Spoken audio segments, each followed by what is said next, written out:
Mesdames et messieurs, bonsoir. Soyez les bienvenus pour cette nouvelle édition de notre journal de 22 heures. À la une, dans l'actualité. À la une, dans l'actualité nationale, retour du président de la République au pays après avoir participé au sommet des ligues des États arabes et de l'Organisation de la coopération islamique. Toujours dans l'actualité nationale, coup d'envoi du sommet arabo-islamique d'urgence sur la situation à Gaza, à Riyad. Et enfin, dans l'actualité internationale, au Proche-Orient, des hôpitaux et une école ciblée par des frappes israéliennes. Nous verrons en fin de journal. C'était les titres, mais avant cette information, Djibouti dans l'espace, c'était une ambition il y a quelques minutes. C'est devenu une réalité grâce au tout premier lancement de son premier satellite opérationnel dénommé Djibouti 1A. Nous reviendrons sur ce lancement. Et je vous le dis dans le titre, le président de la République, son Excellence Ismaël Omar Guelleh, a regagné le pays ce soir à l'issue de sa participation à un double sommet à Riyad, capitale du Royaume d'Arabie Saoudite.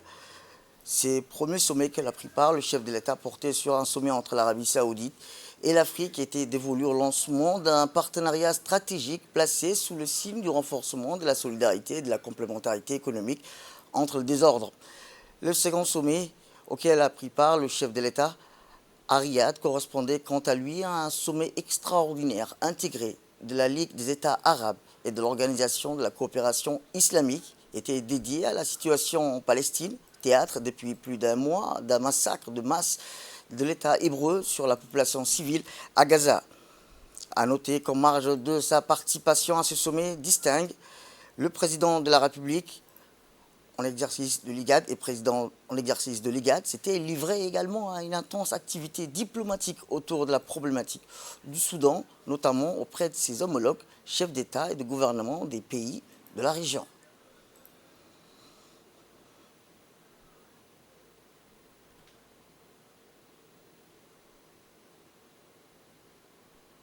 Direction Riyad, où je vous dis dans le titre, le chef de l'État, son Excellence Ismaël Omar Guelleh, a pris part à cet après-midi à la capitale du Royaume d'Arabie Saoudite au sommet extraordinaire intégré de la Ligue des États arabes et de l'Organisation de la coopération islamique. Ces sommets intégrés correspondaient à une importante concertation des deux ordres sur l'état de la situation à Gaza, théâtre depuis plus d'un mois d'un déchaînement sans précédent de violence où, sous l'effet des guerres du régime sioniste, la population subit un massacre collectif, un état de siège impitoyable, une destruction délibérée de ses maisons et infrastructures, un processus contraignant d'expulsion de la ville. L'objectif affiché de ce sommet était de déboucher sur des résultats de nature à remédier rapidement à la situation actuelle qui prévaut à Gaza, dans l'effusion de sang et le blocage de l'aide humanitaire utilisée à l'évidence comme une arme de guerre par l'État d'Israël. Convoqué à l'initiative du royaume frère saoudien qui occupe la présidence tournante des deux organisations, ce sommet a cadre avec les vertus d'une plaidoirie intégrée du monde arabe et musulman pour affluer sur le cours des événements en Palestine. S'il, entre autres, était marqué par l'adoption des mesures urgentes visant à adopter un soutien immédiat à la population palestinienne, notamment des vivres et des médicaments, par le biais des structures minimales en place dans les localités frontalières à Gaza. Son point d'ordre consistait surtout à mettre la communauté internationale face à ses responsabilités, en l'astreignant surtout au risque de voir des peines entières des sociétés du monde lui retirer leur adhésion et confiance, source d'effondrement définitif du système des Nations Unies, à renoncer à une certaine impartialité, de duplicité et de plus en plus éprouvée. Ces sommets prit indéniablement aussi les contours d'une alerte maximale sur les risques désormais établis d'un embrasement général de l'ensemble de la région du Moyen-Orient sur la base des génocides de l'État hébreu et sur la population à Gaza.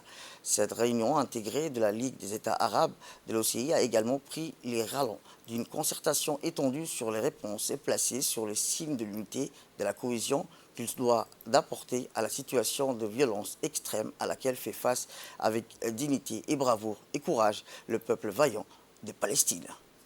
Eh bien, dans une déclaration faite à la tribune, ce sommet intégré, le président de la République, son Excellence Ismaël Omar Guelleh, a condamné vigoureusement l'agression permanente du régime sioniste contre le peuple palestinien en général et particulièrement dans la bande de Gaza avec son élargissement quotidien de la zone des génocides et des purifications ethniques.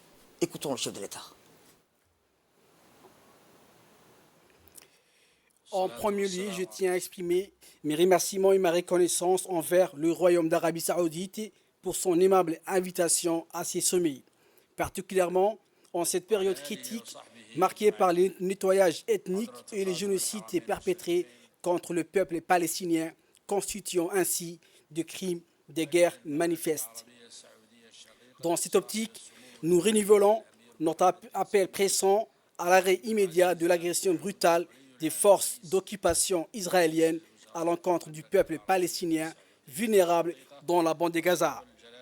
Nous demandons également la levée immédiate du blocus imposé à la bande de Gaza, ainsi que la protection des civils et la fourniture urgente d'aide humanitaire. Nous réaffirmons notre rejet catégorique du meurtre de masse, des bombardements barbares, de la destruction délibérée des infrastructures, des menaces de déplacement forcé et des famines auxquelles font face les civils et les innocents à Gaza. Ces actions violent toutes les normes et lois internationales, ainsi que les principes et valeurs humanitaires les plus fondamentaux. La bande de Gaza traverse une nouvelle Narba, où ces 2,5 millions d'habitants sont devenus les otages de l'occupation sioniste.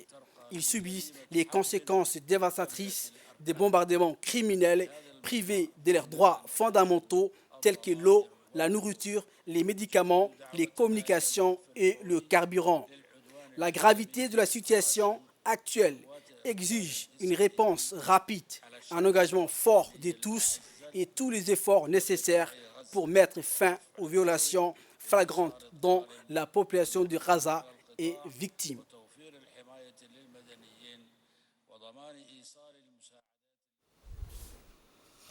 Poursuivant son discours, le numéro 1 djiboutien a surtout érigé au rang de devoir impérieux incombant aujourd'hui au monde arabe et musulman la nécessité d'appeler collégialement la communauté internationale pour assumer ses responsabilités légales et éthiques.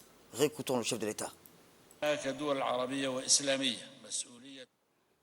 En tant que nation arabe et islamique, nous portons une lourde responsabilité historique et devons assumer ces devoirs en travaillant ensemble pour soutenir nos frères à Gaza de toutes les manières possibles. Le système mondial a souvent failli à instaurer les valeurs de liberté, d'égalité, de justice et d'humanité qu'il prône. La Palestine en étant un exemple frappant. La crise humanitaire à Gaza met une nouvelle fois à l'épreuve de la crédibilité de la communauté internationale, exigeant qu'elle assume ses responsabilités pour mettre fin à la guerre barbare d'Israël et garantir le respect des droits internationaux humanitaires et des résolutions internationales légitimes. En tant que nation islamique, nous devons démontrer notre engagement ferme à défendre le juste cause de la nation palestinienne. Il est impératif d'agir rapidement, d'adopter une position unifiée pour mettre fin à l'agression gratuite et de prendre la responsabilité de protéger les civils à Gaza, assurant leur droit à la vie et fournissant aide et assistance. Nous devons également nous unir avec le peuple libre du monde pour sauver le Palestinien de l'oppression, contrer les tentatives d'effacement de la question palestinienne et relancer les processus politiques basés sur la solution à des États en vue d'une résolution juste. Il est temps que chacun soit convaincu qu'aucune stabilité politique durable ne sera atteinte dans la région tant que les Palestiniens ne pourront pas obtenir leur droit légitime à l'autodétermination et vivre dans un État indépendant sur leur terre dans la paix, la sécurité et la dignité à l'instar des autres peuples du monde. En conclusion, je formule mes vœux de succès pour notre sommet. On reste toujours à Riyad où dans le cadre de ces concertations avec les chefs d'État de la région sur la problématique soudanaise, le président de la République et président en exercice de l'IGAD, son Excellence Ismaël Merguel, a eu ce matin des entretiens avec son homologue du Sud-Soudan, M. Salva Kiir. Cette rencontre bilatérale a eu lieu en marge des travaux du sommet Afrique-Arabie Saoudite qui s'est tenu à Riyad, au Royaume d'Arabie Saoudite. Les discussions entre les présidents djiboutiens et sud-soudanais ont porté sur les relations d'amitié et de coopération entre les deux pays et les deux peuples, ainsi que les voies et les moyens de promouvoir et de développer davantage ces liens déjà privilégiés. Le chef de l'État, son Excellence Ismaël Omar Guelleh et son homologue sud-soudanais ont abordé la volonté des deux pays à œuvrer en faveur du lancement définitif d'une série stratégique de partenariats économiques et de développement entre les deux pays. Les échanges se sont portés surtout sur l'importance du sommet saoudo-africain qui ambitionne d'instaurer un partenariat stratégique étendu à tous les secteurs d'activité et du développement entre le Royaume d'Arabie Saoudite et l'Afrique. Ce sommet qui a de valeur de réchange et d'alternative aux deux parties pour accroître une coopération solide et un créneau viable des débouchés dans le contexte mondial marqué par des crises à répétition. Cette entrevue s'est tenue en présence des délégations accompagnant les deux présidents dans le cadre du sommet Afrique-Arabie Saoudite. Retour à Djibouti, où il y a quelques instants, Djibouti dans l'espace, c'était une ambition. Eh bien, il y a quelques minutes, c'est devenu une réalité grâce au lancement de son premier satellite opérationnel dénommé Djibouti 1A. Vous avez suivi avec nous en direct sur nos chaînes RTD 1 et RTD 4 de ce lancement officiel. Rappelant, conçu et développé par une équipe de chercheurs djiboutiens, ce nanosatellite a été mis en orbite à bord d'une fusée Falcon 9 de la société SpaceX. Ce lancement a été effectué depuis la base spatiale de Vandenberg en Californie. Rappelons que ce nanospatial dénommé Djibouti 1A vise à donner au pays un accès aux données en temps réel des stations climatologie et séisme. Ces données comprennent la température, les précipitations, la profondeur des rivières, l'hydrométrie à travers le pays en utilisant les informations spectrales de haute définition fournies par le nanosatellite. Les ingénieurs pourront améliorer les pratiques agricoles et surveiller plus efficacement les changements environnementaux. Pour rappel, ce projet de conception de ces satellites propres à la République de Djibouti a été lancé en 2020 par le président de la République, son Excellence Ismaël Omar Guelleh. Direction la France, où le ministre de l'Éducation nationale et de la formation professionnelle, M. Moustapha Mohamed Mahamoud, poursuit sa mission à Paris dans le cadre de la 42e session de la conférence générale de l'UNESCO. Le ministre et l'ambassadeur ont participé à un segment de haut niveau intitulé « Répenser les biens communs, agir ensemble pour les protéger », qui s'est consacré à la manière dont les biens communs doivent être pensés et protégés dans les contextes des perturbations majeures que le monde connaît actuellement, avec un accent particulier sur le dérèglement climatique et la transformation numérique. Les autres membres de la délégation ont quant à eux participé à des réunions, débats et panels thématiques portant notamment sur la paix à travers la révision de la recommandation de 1974 de l'UNESCO pour l'éducation à la paix et aux droits humains, le rôle essentiel de l'éducation pour le développement durable et la préparation de chaque apprenant au changement climatique, les moyens d'atteindre l'éducation universelle, les défis éthiques posés par les nouvelles technologies, ainsi que sur les défis de l'éthique des neurotechnologies. En marge de ces 42e sessions de la conférence générale de l'UNESCO, le ministre de l'Éducation nationale et de la formation professionnelle a eu des réunions bilatérales dont l'objectif consistait, entre autres, à échanger des expériences, nouer des nouveaux partenariats, forger des collaborations, explorer des initiatives conjointes. Ainsi, le ministre s'est tour à tour entretenu avec ses homologues de l'Azerbaïdjan, du Qatar et du Cuba.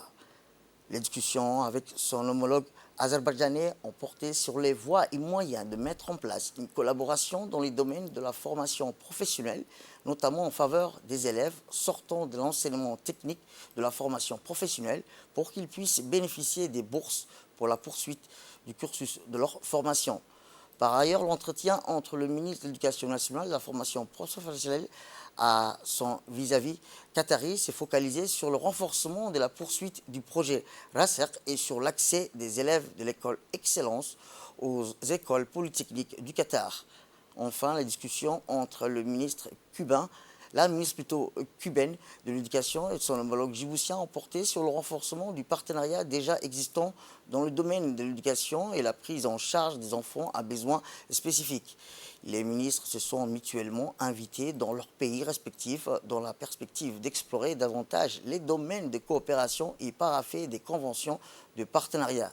Par ailleurs, lors des cérémonies de réception, le ministre de l'Éducation nationale et de la formation professionnelle a eu également des discussions fructueuses avec les ministres de l'Éducation de la France et de la Chine.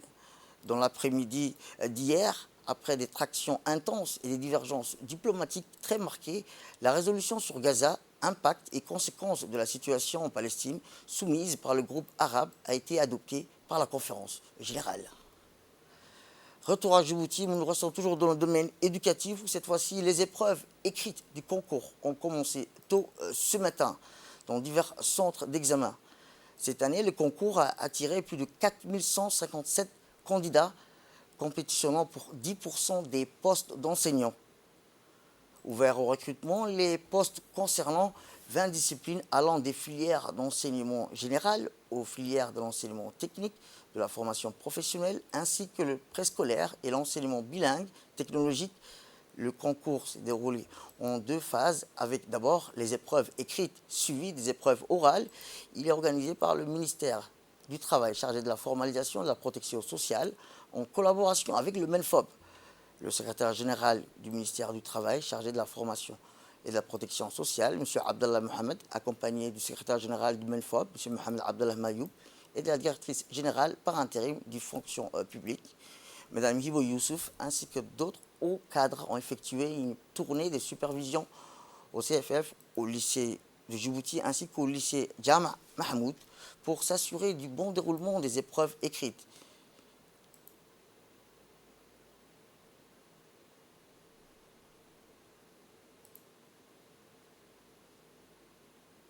Eh bien, le secrétaire général du ministère du Travail, M. Abdallah Mohamed, s'est dit satisfait du bon déroulement des épreuves écrites. Il a salué la qualité remarquable des préparatifs et dispositifs déployés par le ministère de l'Éducation nationale pour garantir la sérénité et le bon déroulement du concours. Écoutons-le. Nous nous trouvons ce matin sur un des sites dédiés à l'organisation de concours des élèves professeurs. Chaque année, le ministère de l'Éducation et le ministère du Travail joignent leur effort pour organiser ce concours qui est un grand rendez-vous pour l'année. Cette année, 426 postes ont été ouverts pour 4157 candidats inscrits. Nous sommes vigilants sur les procédures pour que les choses se passent dans la transparence, pour que chacun ait la chance de réussir. C'est un concours que nous avons l'habitude d'organiser. Toutes les équipes du ministère sont mobilisées à cet effet. Nous n'avons aucun incident à signaler.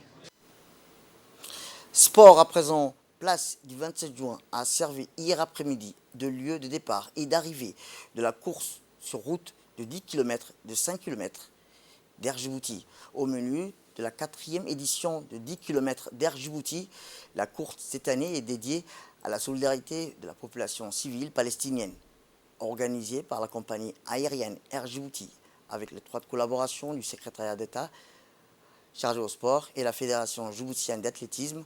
Cet événement était appelé à servir d'une part de vitrine publicitaire à la compagnie aérienne Air Djibouti et d'autre part de creuser quant à l'éclosion d'une nouvelle génération d'athlètes susceptibles de défendre haut la main les couleurs du drapeau national lors des compétitions internationales.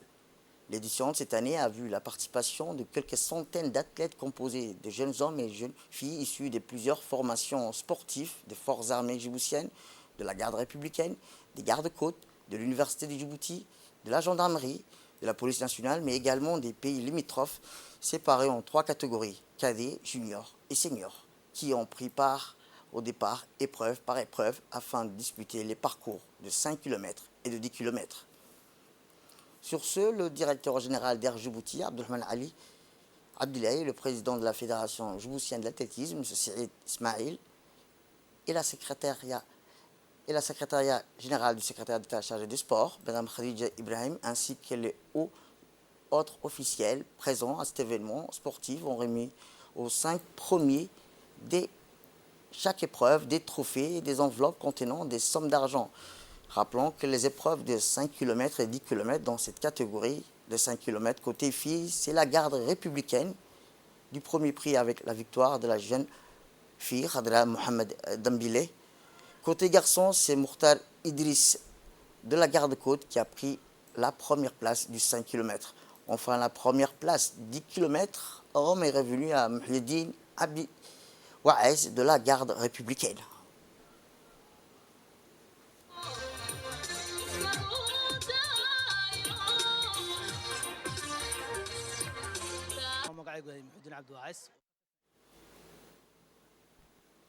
Eh bien, le directeur général d'Air Djibouti, M. Abdurrahman Ali, a rendu un vibrant hommage au peuple palestinien qui ont perdu la vie dans la bande de Gaza à cause des raids menés par les Israéliens.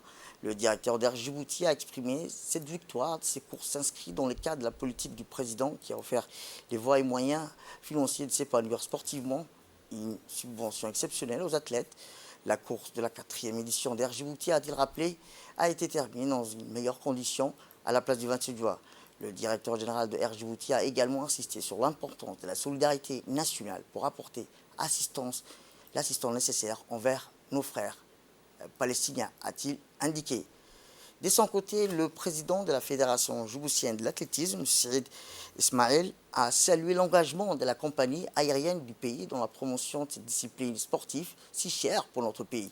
Le président de la Fédération djiboutienne de l'athlétisme qui a précisé que le responsable d'Air Djibouti, qui à travers cet événement sportif annuel, promet l'athlétisme national pour servir de cadre publicitaire à sa compagnie. Il a remercié les vainqueurs de la course de 5 km et 10 km, mais aussi a également remercié le directeur général d'Air Djibouti, le comité olympique et le secrétariat chargé des sports qui ont pris part à l'événement aux courses de cette 4e édition d'Air Djibouti.